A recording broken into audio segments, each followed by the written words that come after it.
Welcome to Showdown. I'm Mark Kaysen, and it's Monday. That's the 23rd of September, which puts us, I guess, 44 days away from the election, or I should say the election of Kamala Harris. And I did say Kamala because every normal person is perfectly able to pronounce her name and knows her name. And naturally, Donald is doing everything he can to be ignorant. Kamala and all that other nonsense, which is just disrespectful and not a big deal, just typical Donald Trump. You know, one thing today, and, you know, give or take a percent or two, the numbers are good. And I just laugh so hard because year after year, I've had this argument with so many friends of mine, and it always ends up the same thing. And this is over the black vote. Because there was a poll that came out this morning, which, of course, has Kamala running substantially ahead of Donald in every possible area, whether it's the swing states or the national numbers. You know, the national numbers are somewhere between 5 and 7% ahead for Kamala. And, of course, there's this gigantic spread between men and women, which is probably the whole election. And I've said this all along, that women will make this election go for Kamala. Because why would women, want to vote for, first of all, a rapist? Secondly, somebody who has shown repeatedly that he has absolutely no respect for women whatsoever, which certainly goes along with the whole rapist issue, because everybody knows, you know, there's one case where he has to pay $90 million, but there are 19 other women who say they were raped by Donald Trump. Now, we don't have proof of that, but we certainly have a jury on the $90 million. So let's just take that and put it right over here for a second. And then comes Donald's statement in the last couple of days. This is so cute. There's truly something wrong with the man. He says women will have nothing to worry about. They won't even have to think about anything. I'll take care of it all. Everything will be in my hands. I've got it. It's all perfect. I've got women, and they are not even going to have to think about the problems that they would have under Kamala Harris, which is, okay, delusional, or like my brothers like to say, delulu. But here's the thing. This is not the first time he said this. He just, you know, a little bit of a shift, and it's the same story, because he also told Christians that they are not going to have to worry about anything, that he's going to take care of everything for all the Christians. And it was, when I heard it again, I was really amazed, because he said, I'm a Christian. Well, I don't know that anybody even believes that, although, you know, if he says he's a Christian, he's a Christian. And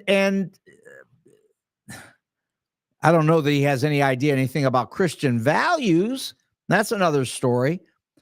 But I think that would be the thing that we want to think about, is what are his values? Are those Christian values?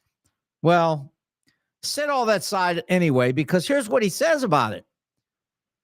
That Christians need to come out and vote for him now because they'll never have to vote again.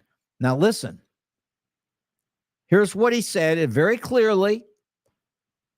You can get it off of any Google space you want. YouTube, it's all out there. Christians, vote for me now, and you'll never have to vote again. Never have to vote again. This is a democracy. In a democracy, and we're so proud of it, we say, people vote every election, or should. We encourage people to vote. We tell people to sign up each year, not just for presidential elections. We ask them to sign up and vote in all elections. It's just good civic behavior. And so what does Donald tell them? You'll never have to vote again. Well, we can guess at the reasons for all of that, but it's not even necessary to guess because we just have the words. And the words themselves are horrible. You'll never have to vote again. Why? Why would you not vote again? Are we not going to have any elections? Or is Donald just going to run until he's dead? I suppose at 78, he could, let's say, 22 more years. Well, okay. So he may be figuring that if he stays in till he's 100, that he could, that's 5 elections. 5 elections, and Christians would never have to vote again. Come on. Well, this is as dumb as talking about the dogs. Yeah. The Haitians ate the dogs. I mean, all of this is ridiculous. And you know what? The American public knows that it's ridiculous. And they don't want this. And they're going to completely reject it come the election. However, this is what I love. The black vote. It was supposed to be, according to Donald, 28% black voting for Trump. 28%. I've got friends who have told me it could go as high as 30, 35%. And I said to every single person, every single time, and I've said it on the air repeatedly, probably going to come in around 5%. Now, it is true that in some elections, it's come out somewhere around 10%. But I've said, be prepared this time. It's going to be about 5. And I've also said that if it comes in below 5, I wouldn't be surprised about that. But certainly 5% sounds like, to me, a reasonable number. Well, here's the deal. The NBC poll came out today, and it wasn't focused on the black vote. It was focused on all the different places where Kamala is running away with this thing. But the black vote came in at 7%. 7. And that's so funny because, look, let's say it's 5% like I think it will be, or 8% or 6%. I mean, it's somewhere around 5%. Donald says 28%. Let's bet $10,000. Well, wait a second. That it'll be 10%. 10%. Wait. 10%. That's funny. You guys were saying 28%. No, wait. You said 28%. Now you're down to 10. You said 28%. Well, Donald said 28, And you were all jumping up and down that 10,000, then he gets 10%. oh, he could get between 5 and 10. Oh, there you go. 5 and 10, they always get 10. Oh my. Come on. I mean, you want me to bet on 10%?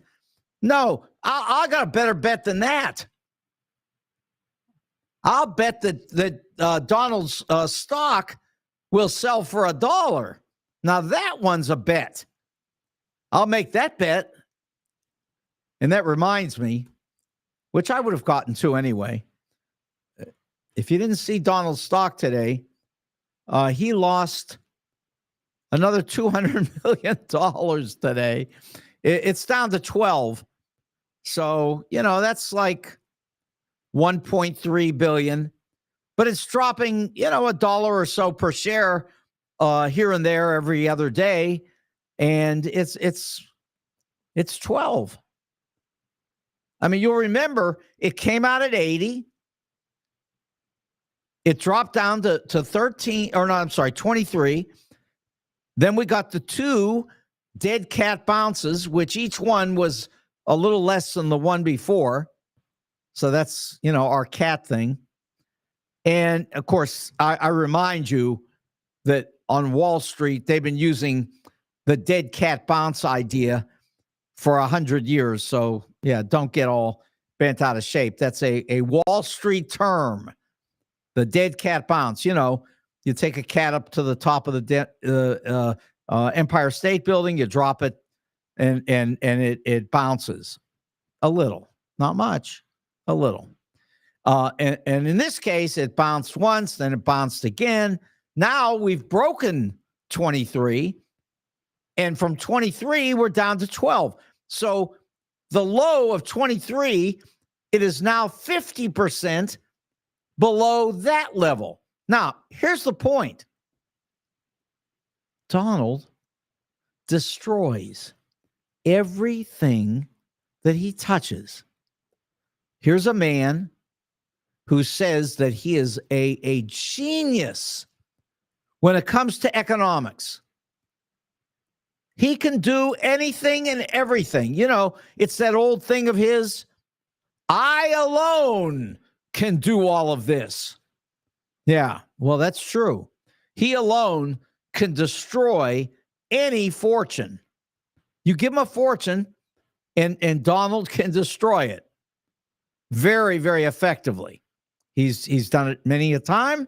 He's doing it again for himself. And then some people want to turn the country over to him so that he can do the same thing for the United States of America that he's done for himself in the last 6 months. He has taken a $10 billion asset and knocked it down to $1.3 billion. Now, I've said all along that this is where it was going. I predicted 1 by the 20th of September. So it's still dropping. Now at 12. So it's taking a minute longer. And I even mentioned that if it takes a minute longer, you could sue me. But the point is, Donald is destroying the last piece of his fortune that he ever had because he had nothing. He was broke. And then he got his hands on this crazy thing, truth something or other, which is, hysterical since he's never uttered a truthful word outside of possibly saying, I'm Donald Trump. And by the way, do we have any proof of that? We should see his birth certificate like he demanded from Barack Obama. But let's say that he is Donald Trump and that this is the truth. That's who he is. But the point is, nothing else he talks about is true. Everything else is a complete fabrication from beginning to start. I'm sorry. That was a Joe Biden moment from beginning to stop. Yeah, from the beginning till the end. Okay. Well, trust me. All you got to do is go look at the market price. That's all. That's the one thing I love about the stock market. You can lose, you can be wrong, but it tells you right up front what it's all worth. And here it is. You want to know what Donald's got?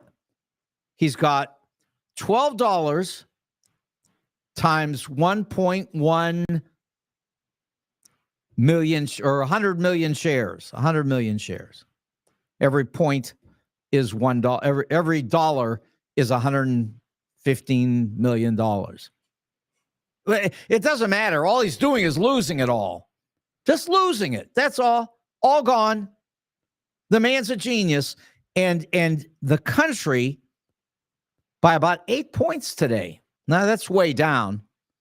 But in this NBC poll, by about 8 points, the country believes that Donald can do a better job with the economics of the United States than Kamala Harris. And I only say this. If he does the same thing for the United States that he has done for that SPAC he's got, Special Purpose Acquisition Company, I'd rather say that than use the name of the company because it isn't even a company. Everybody knows that. It's not anything. It's not a business. He doesn't do anything. All he does is mouth off. That's all. He mouths off. The value of it keeps going down. End of story. He's gone into bankruptcy 6 times. And he's a genius. He's a genius. But look, if you remember, and we've all talked about this, that there's that professor over at Wharton. And that professor at Wharton who had Donald when Donald was there. I mean, Donald could go to Wharton because his father could say, let him into Wharton.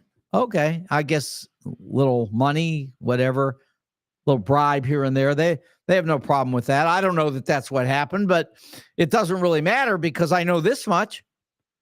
That professor said that Donald was the worst student that he ever had as a professor at Wharton. And here we are. The man is handed $10 billion, and in a matter of 6 months, he has turned $10 billion into $1 billion. That's shocking. Not for him. It's just what he does. Well, at any rate, I have to laugh because the numbers came in this morning in the black vote at 7%. And moments ago, you heard me having this conversation here with Vic Faust, another one of my good friends who supports Donald J. Trump. And now, instead of saying that Donald is correct, he's going to get 28%, now he's saying, oh, he'll get 10. Well, I don't know. Maybe he will get 10. Maybe he'll get 5. Maybe he'll get 3. But I can tell you this, that black vote number is dropping like a rock because why would a black person vote for Donald Trump? Now, I know Trump says, you have nothing to lose. Of course you have something to lose. You can lose the entire country. You can lose everything you've got. You can lose every connection to sanity. You can lose the lives of your children,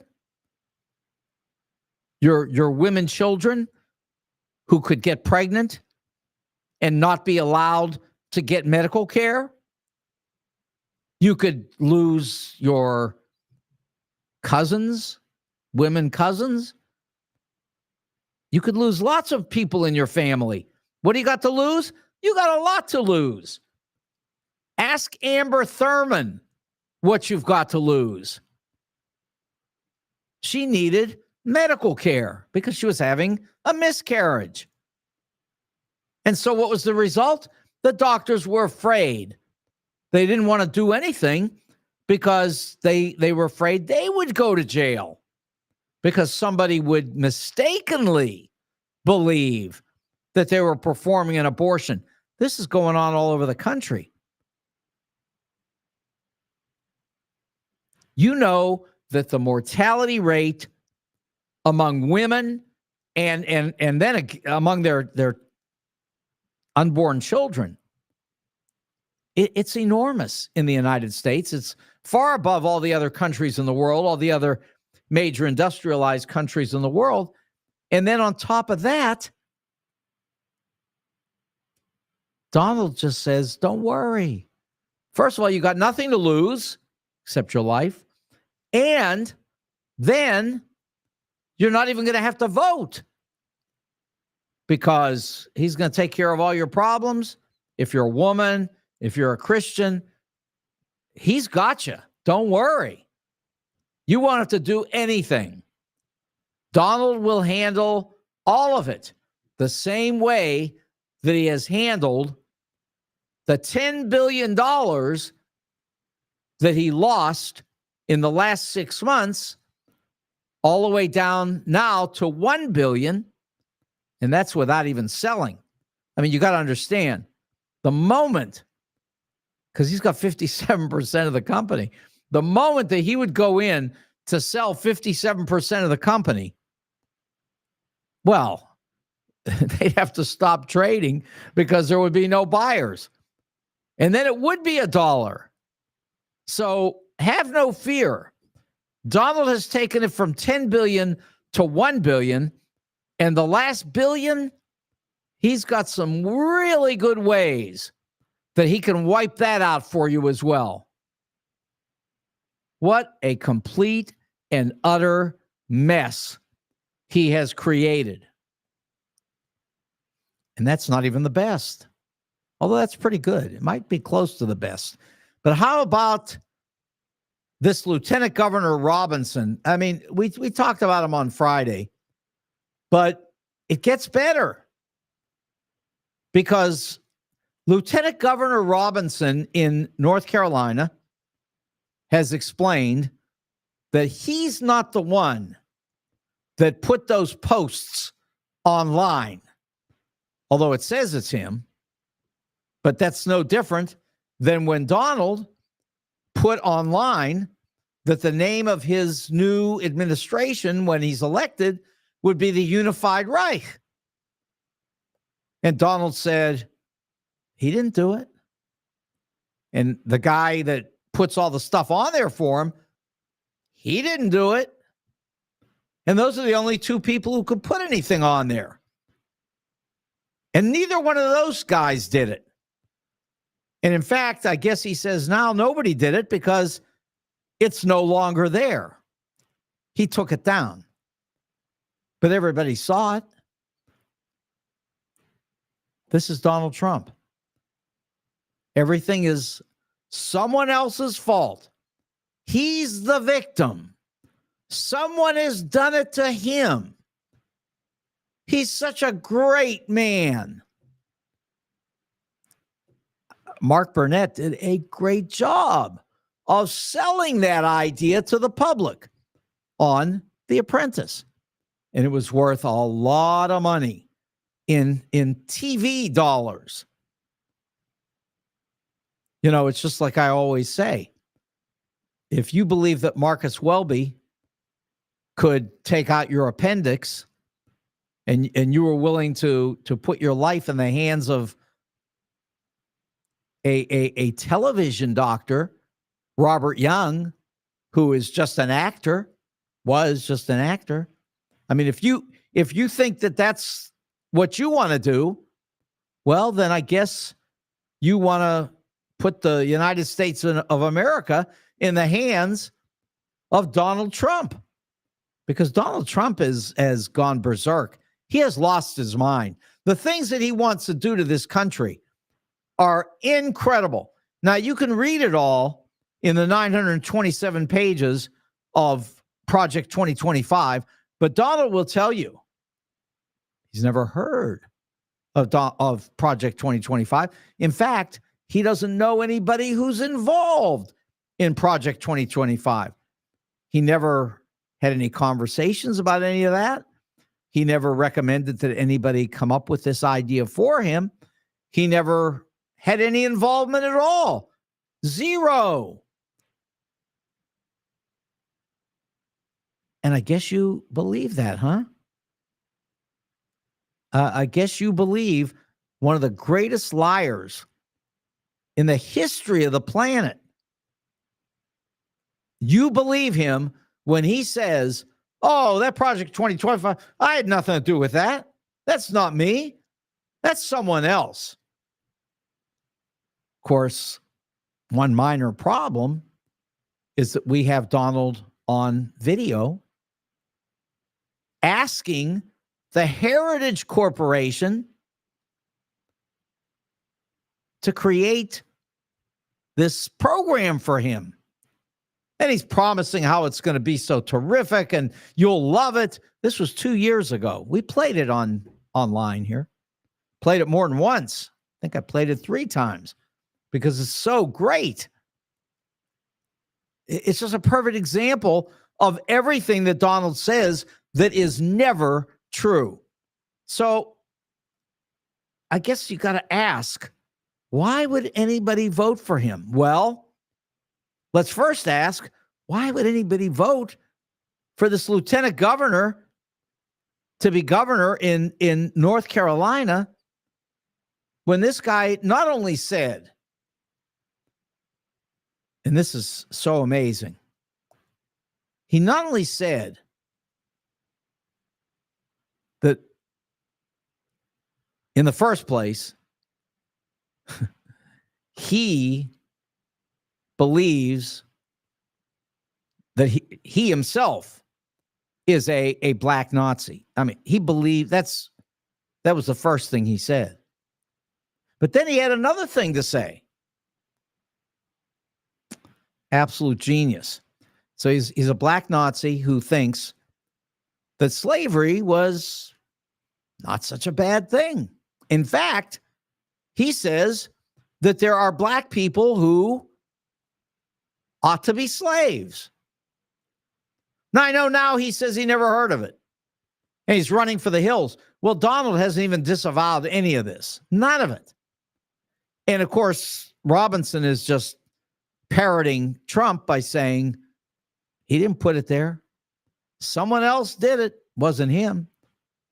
However, what about the 4 staffers, employees of Robinson, who today or Sunday, whatever day it was, quit? They quit. Now, if they were sure that this guy didn't say these things, I suspect that they'd still be working there. But they wanted to get out of Dodge as fast as they could because they see what's coming and they understand the story. And I'm sure that they have good evidence that Robinson did this.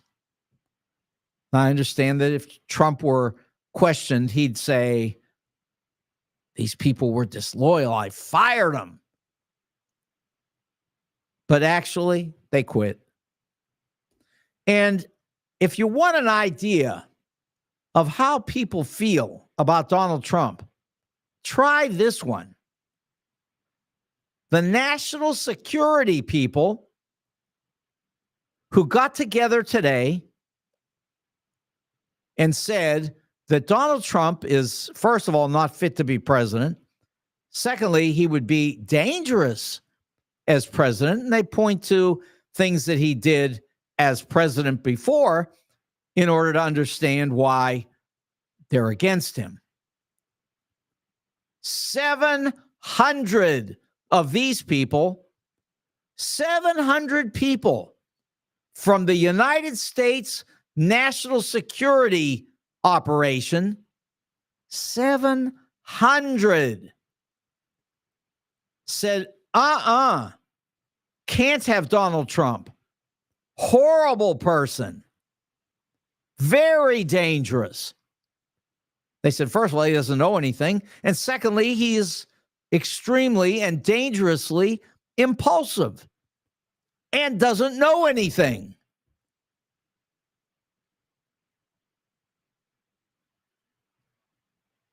It's almost unimaginable that we're even having a conversation like this. I mean, it's like I say every time, it's like the dogs.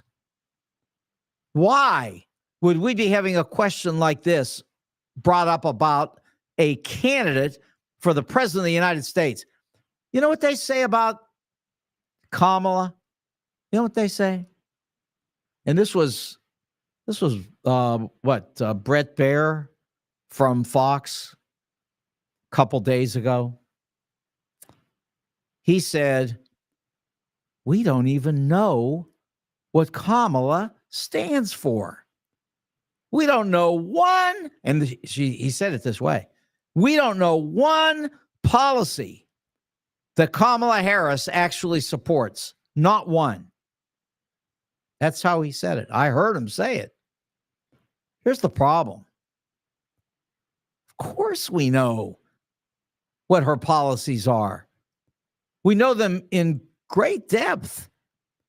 We know that she wants to give $6,000 to families who have children that need to go into daycare in the first year of their life. $6,000, like she says, the largest amount of money in a very long time. I don't know if there was ever a time when we've given more, but she said in a long time, and I'll go with that one. That's her statement. It's a pretty good statement, actually. And Joe Biden had that in place at $3,000, and now after the Republicans removed it, she wants to put it back. And I know a whole lot of young people with kids who are waiting for the day that they can get that tax break back in their favor instead of it going to billionaires. Really, instead of billionaires. But in any event, that's one policy, and we know it very clearly. And what did Donald say when he was asked about this? Because they asked him. They said, what would your policy be in terms of taking care of children for young people who have to take care of daycare? And Donald's answer was pretty simple.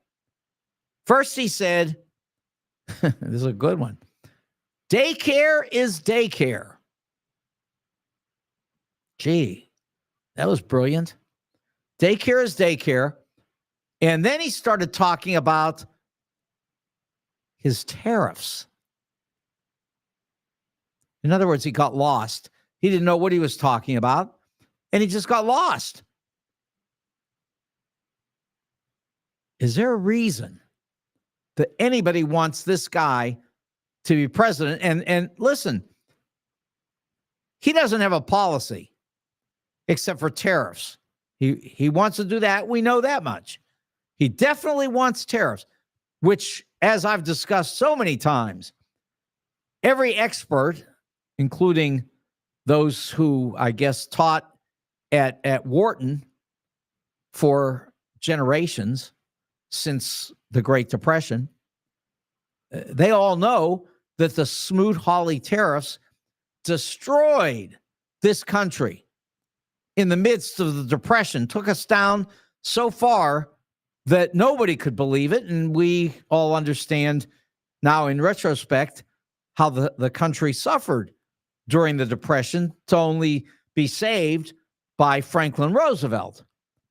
But Donald, he wants to come back with roaring tariffs. Gee, that's a brilliant idea. That'll certainly work. And then he can bring all his friends over here after he destroys the place. You know, Vladimir Putin, Xi Jinping, Viktor Orban. And then I heard him I don't know if it was a tape of the last couple days or it was today, but he was talking about how Kim Jong-un loves him, just loves him. And that's supposed to mean what to us? Don't get me wrong. I don't like to even demonize those kinds of people. I agree that they're dictators and they're dangerous for the world, dangerous for their own people. But, demonizing them is not always the smartest thing to do. On the other hand, Donald idolizes them. And I think that's a serious problem. I don't see the idolizing part, but he apparently does. So there we go. And by the way, let me say it again, because it's just so important to hear this, that 700 national security officials, former officials in the Republican administrations and the Democratic Party administrations, across the board, every one of these guys says that Donald Trump is a danger to the United States of America. I mean, you have to wonder how this guy even became the nominee this time around.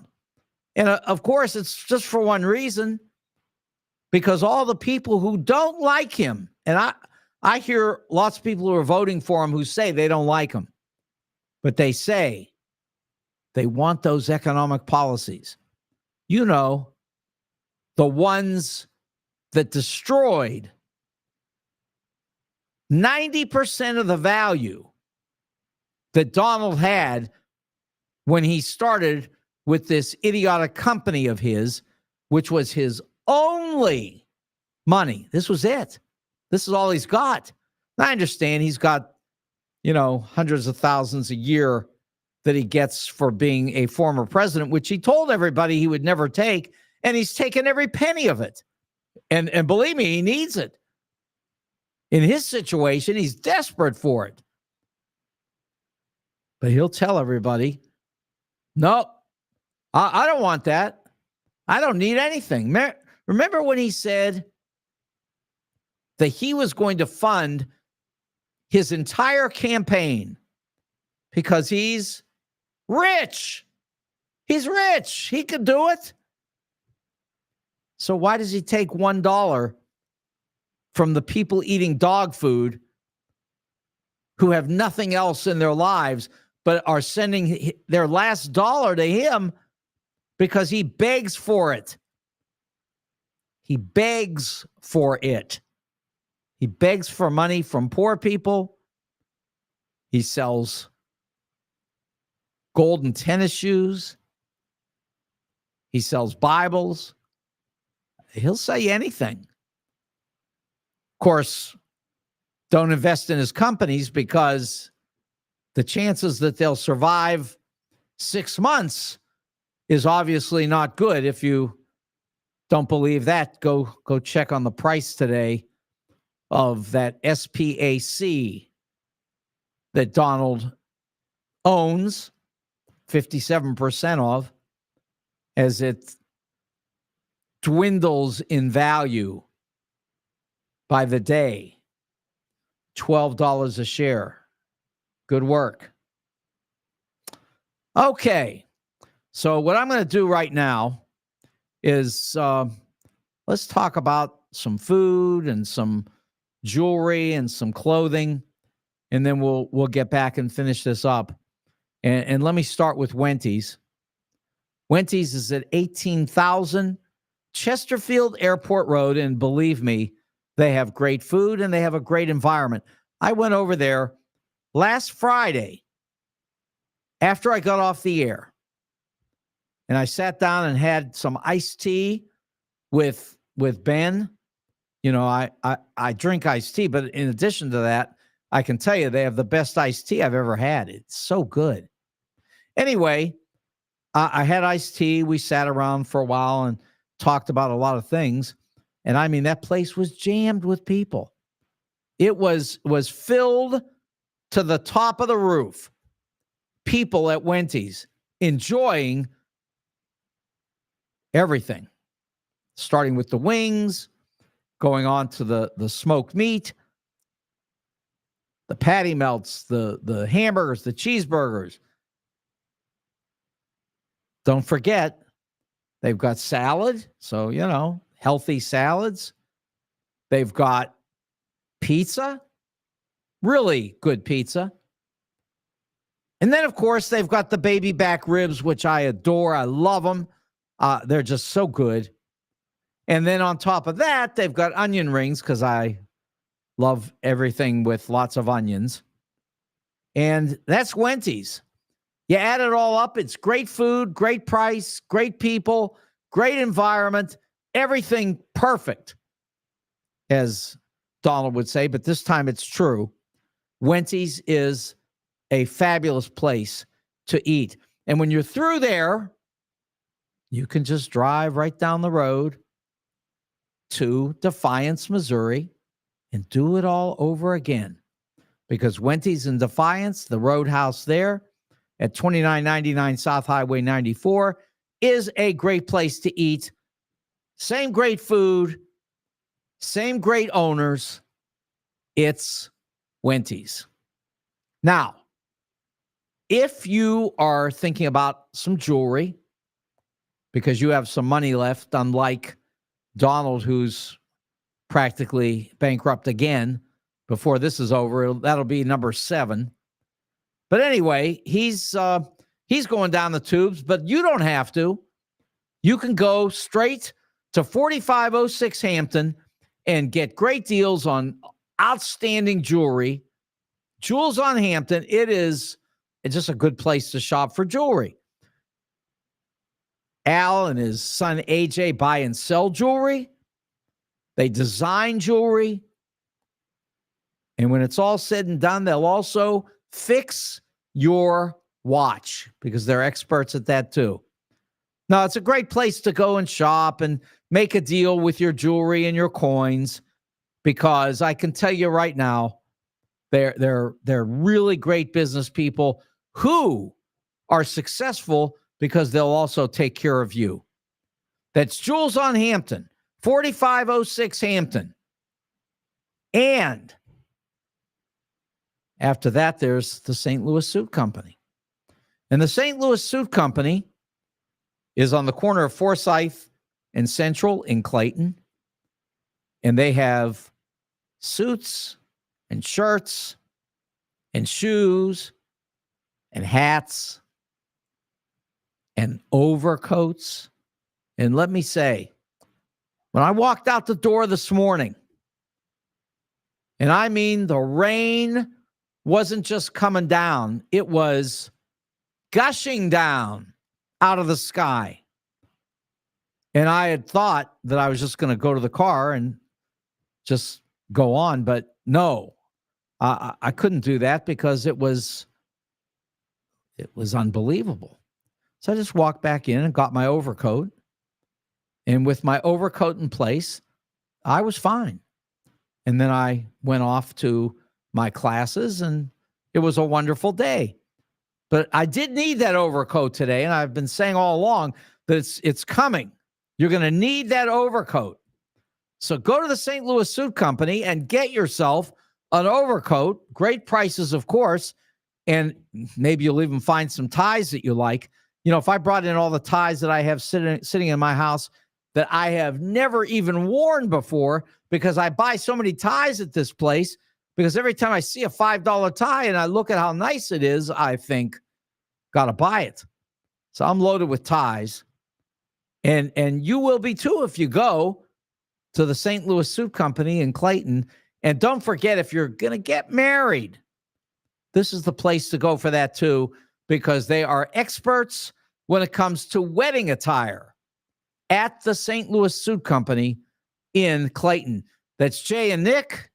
Jay's the dad, Nick's the son. They run a great place. They've been there for 30 years.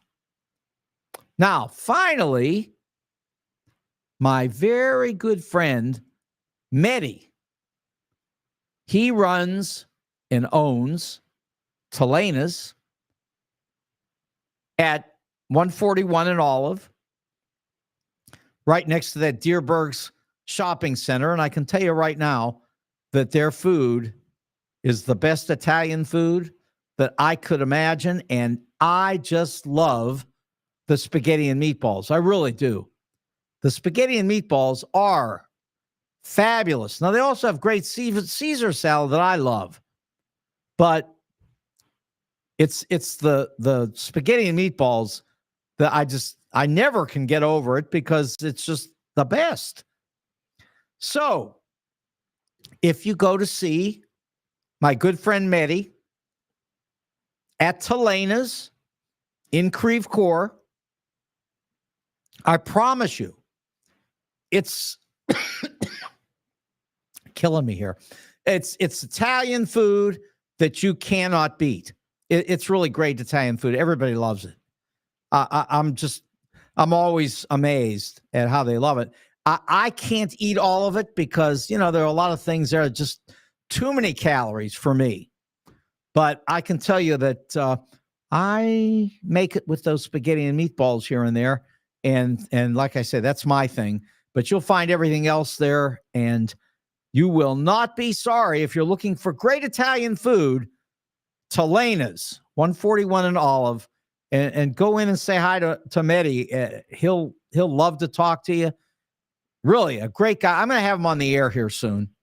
You'll enjoy. You'll see why I have so much good fun with Mehdi. Really good friend. That is Telena's. Now, let's get back to Donald trying to destroy America.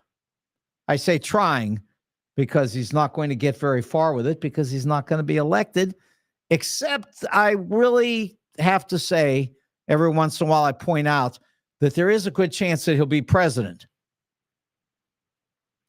of the Prisoners Association. That's a good possibility. I doubt that even the dog catchers would go for him now because, look, this guy is poison for dogs and cats and all the rest of this. I mean, he maybe had a chance to be the dog catcher, but now forget it. He can't even get that one. The Prisoners Association, though, I feel very, very confident that he can get that one. Now, here's something else. Let's get off of Donald for a second. You may know, and if you don't, you should know, that tomorrow is the opening of the Security Council, the General Assembly of the United Nations. So it's the beginning of the United Nations session coming up this fall. And I can tell you right now that the world has never needed the United Nations more than what they need right now. Because there is just absolutely no question that between Israel and Ukraine, the world is really so unsure of where this is all going and really needs a place to go to talk this out. Now, the Biden administration is doing everything they can to get a deal for a ceasefire. And I always thought that this would happen. I really did. But, Netanyahu's against it. First of all, he's against a two-state solution. So that's a problem by itself. But you can understand why there are a considerable number of Israelis who do support this tough policy of Netanyahu. Very simply, people cross your border and murder 12, 13, 1,400 innocent women, children, young people, murder them, rape the women, chop off the children's heads. So, okay, you can understand why it would be very difficult to get Israel to make a deal.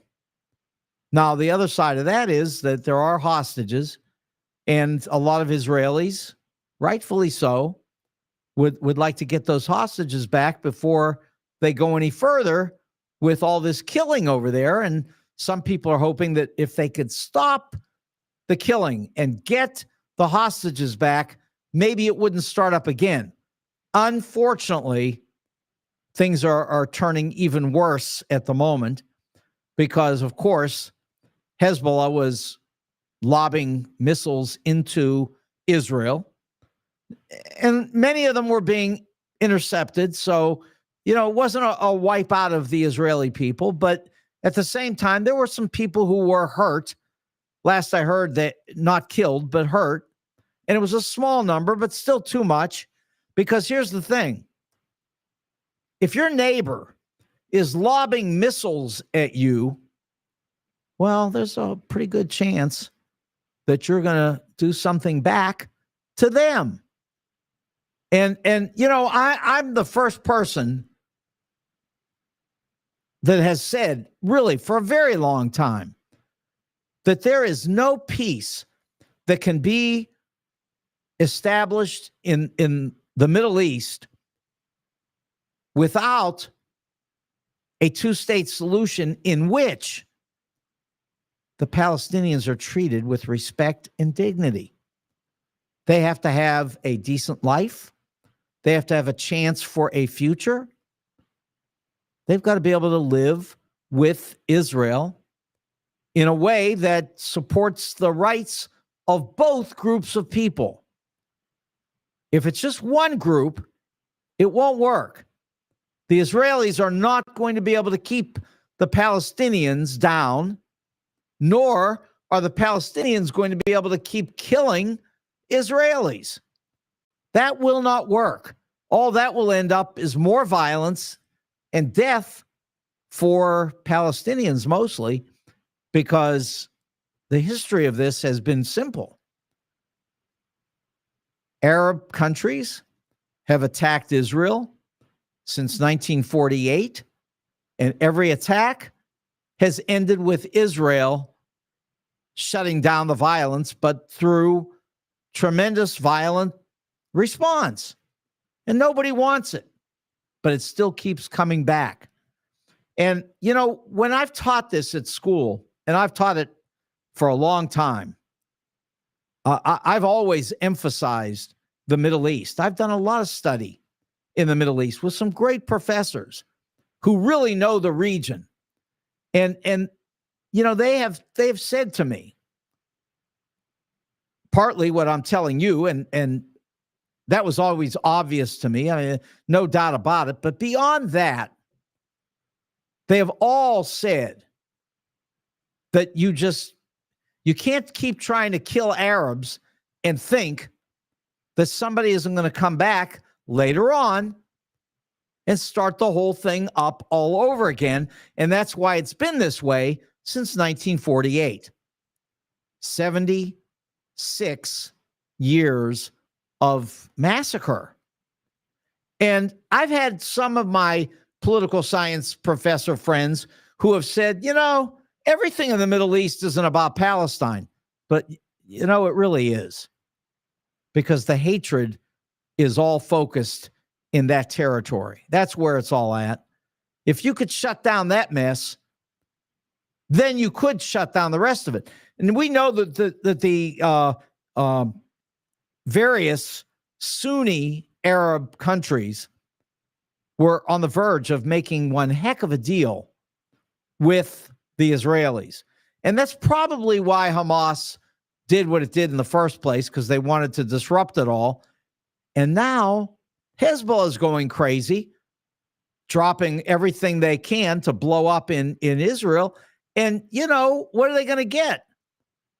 Well, you can see what they're getting. They're getting intense retaliation. They can't use their walkie-talkies. They can't use pagers. And who knows what else is at risk. They need to get themselves out of this because it's just not working for them, but they still keep coming on with it. And that's where we are. And that's why the United Nations, although they have no power, they have no authority, they can't enforce any kind of international law, but they are a place where there can be some discussions and people can try to come up with some kind of a deal, sort of like what happened with Egypt. If you have to bribe them, if you have to pay them, first of all, it's cheaper than all the killing. And secondly, it ends the killing. Egypt's not in this anymore. Egypt's been out of this for 40 years. The United States fixed that one. But so far, the rest of it has been beyond our reach, and we're trying. Is Joe Biden a great president? Absolutely, yes. He has done a great job. He has reestablished NATO, and he is protecting Europe, which is so important for all of our future international relations. But the Middle East is another place that has to be resolved in a fashion that eventually stops the killing.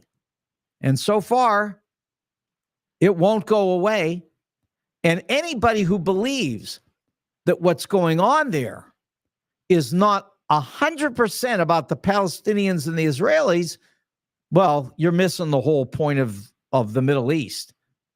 It's true that for 100 years, the Arabs were killing each other because they don't even like each other sometimes. They certainly didn't back in 1900, 1915. They had a heck of a time trying to establish some kind of Arab unity because they didn't even like each other. And here we are today, almost 100 years after all of that. In fact, over 100 years after World War I. And the fact is, still fighting over the same things because the people in the Middle East just can't get themselves under control. But they're going to have to, because it's only going to keep killing people. And I know we said this in the 60s, we said in the 70s and 80s. We did get Egypt out of it, but that's been about it. A little bit with Saudi Arabia, but I say a little because the Saudi Arabia deals have not been finalized. That's still hanging out there. It's a tough place. And I mean, we all want to see it over. We all want to see Israel out of this killing business. But at the same time, it is hard to imagine any country attacked the way Israel has been over so many decades that wouldn't want to do something to stop the violence against itself, against its citizens. It's not easy, that's for sure. Well, one thing is easy, and that is getting out of here tonight. It will be easy to get out of here, keeping in mind that Donald is destroying everything around him, destroying his entire financial life. He would destroy the Middle East if we gave him the chance. He would destroy Ukraine if we gave him the chance. Of course, he would turn the United States over to Vladimir Putin if we gave him the chance. I say that to people and they look at me like, oh, yeah, that's ridiculous. Well, just try and remember some of the things that he has said. For example, when the national security people told him the things that they said back, I guess 6 years ago now, and in front of Vladimir Putin, Donald said he had no reason not to believe Putin. And those are the same 700 security people today who say, do not vote for Donald Trump. He's a dangerous man. Okay, so I am getting out now, and I want to remind you that there's Wendy's, there's Jules on Hampton, there's the St. Louis Suit Company, and there's Telena's in Creve Coeur. All great people. I'm gone. This is Showdown. I'm Mark Case.